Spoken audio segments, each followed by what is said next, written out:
Alemania durante el periodo entre guerras. El Imperio alemán salió derrotado de su participación en la entonces llamada Gran Guerra, el país sucumbió ante la falta de abastecimientos, se generaron revoluciones internas y el emperador Guillermo II, de la dinastía prusiana de los Hohenzollern, debió abdicar y exiliarse en los Países Bajos, dando origen a un régimen republicano, popularmente conocido como la República de Weimar, que desde el año 1919 contó con una nueva constitución y estableció a la República como un Estado federal y parlamentario.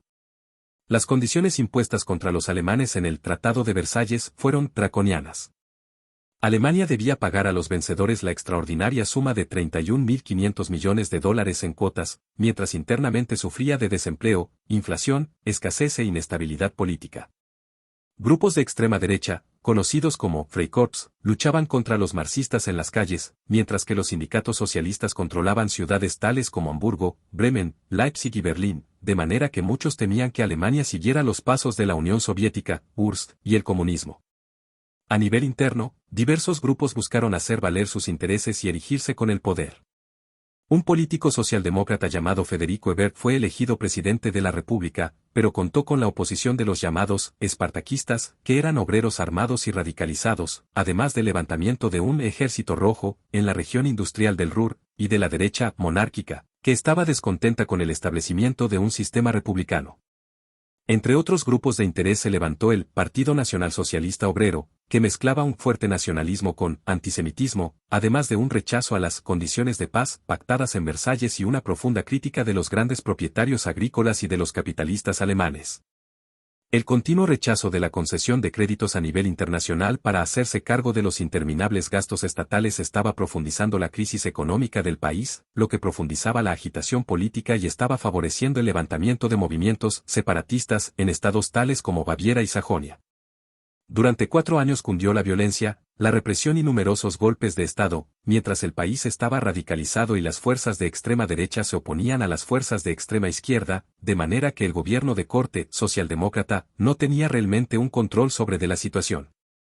Debido a la escasez generalizada de productos básicos y a la hiperinflación derivada de la desmedida emisión monetaria por parte del Banco Central, el marco alemán estaba fuertemente desvalorizado, lo que dificultaba aún más los pagos de la deuda externa, por lo que en el año 1923 las tropas francesas ocuparon la región minera e industrial del Ruhr, buscando pagarse con la producción derivada de esta zona. En el Ruhr las tropas francesas cometieron abusos, abrieron fuego contra la resistencia y torturaron a los detenidos.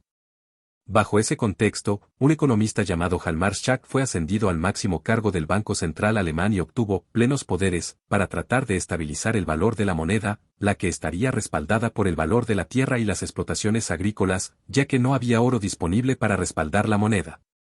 Pronto las medidas adoptadas por Hjalmar Schacht lograron detener la inflación y el dinero comenzó a ser más escaso y, por lo tanto, más valioso. También se subieron los impuestos y se despidió a cerca de 400.000 funcionarios públicos para aliviar las apretadas arcas fiscales. Hjalmar Schacht recibió la nueva misión de construir una reserva de oro, para dotar a su moneda de un respaldo más universalmente aceptado.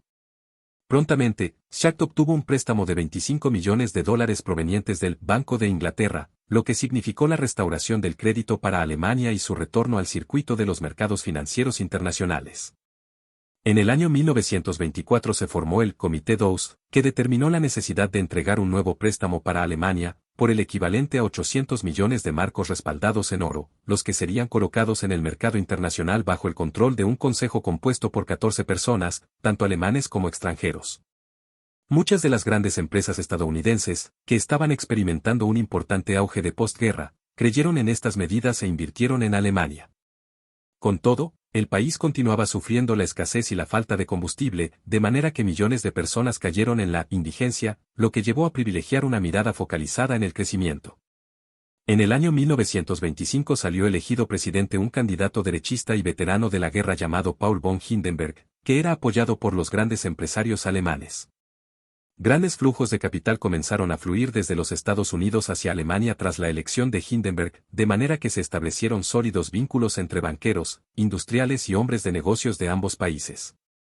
Poco a poco el país fue logrando salir del hoyo en que se había metido, aprovechando buena parte de la infraestructura industrial que había construido antes de la guerra y estableciendo grandes conglomerados industriales derivados de fusiones empresariales, tales como la empresa química IG Farben, la empresa automotriz Mercedes-Benz, la aerolínea Lufthansa y el conglomerado del carbón y del acero Vereinigte Stahlwerke.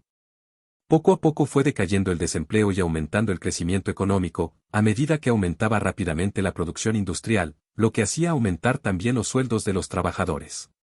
Con todo, a finales del año 1929 comenzó la Gran Depresión Económica Internacional, que detuvo los flujos de capitales provenientes desde los Estados Unidos, de manera que muchos negocios cerraron, afectando los salarios, aumentando nuevamente el desempleo y deteniendo el crecimiento. La situación afectó al gobierno de Hindenburg, que vio caer a varios cancilleres en poco tiempo y debió convocar a nuevas elecciones en el año 1930.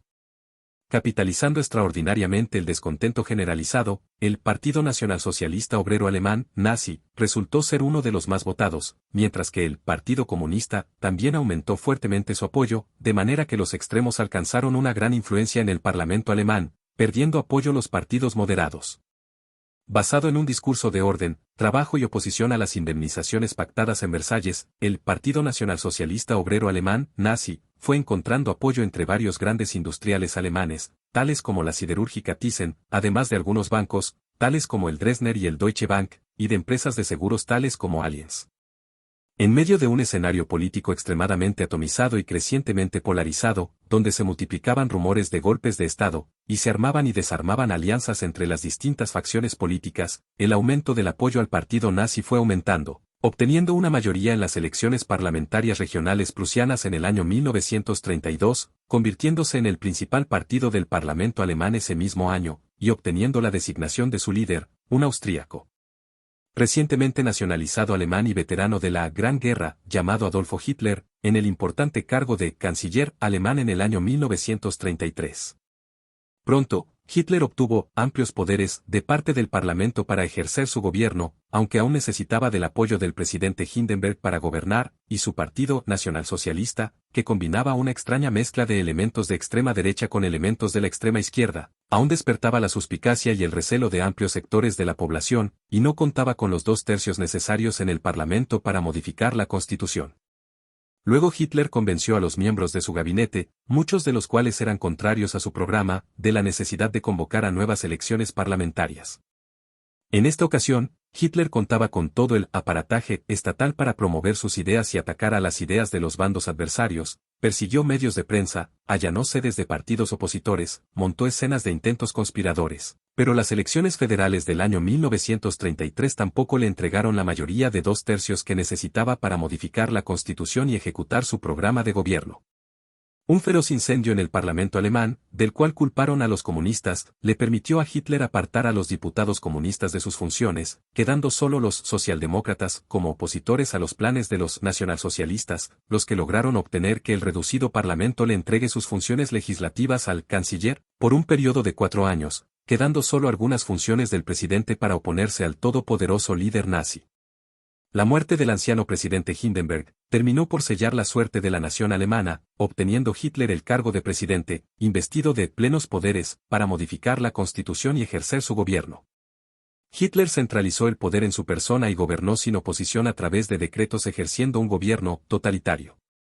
Para hacer frente al desempleo, impulsó un fuerte programa de obras públicas e impulsó a las industrias a través de nacionalizaciones y un masivo programa de rearme. La necesidad de acceder a materias primas para abastecer a sus industrias llevó al gobierno nacionalsocialista a fijar su mirada en los recursos disponibles en sus países vecinos. En el año 1938 las tropas alemanas invadieron Austria, donde fueron recibidas con entusiasmo por la población local, y poco después entraron en la joven Checoslovaquia, despojándola de sus recursos minerales y de su riqueza bancaria, mientras las potencias occidentales de Francia y el Reino Unido debatían sobre cómo enfrentar esta amenaza totalitaria en pleno centro de Europa. La invasión a Polonia en el año 1939 generaría finalmente una reacción de parte de las potencias, marcando el comienzo de la Segunda Guerra Mundial.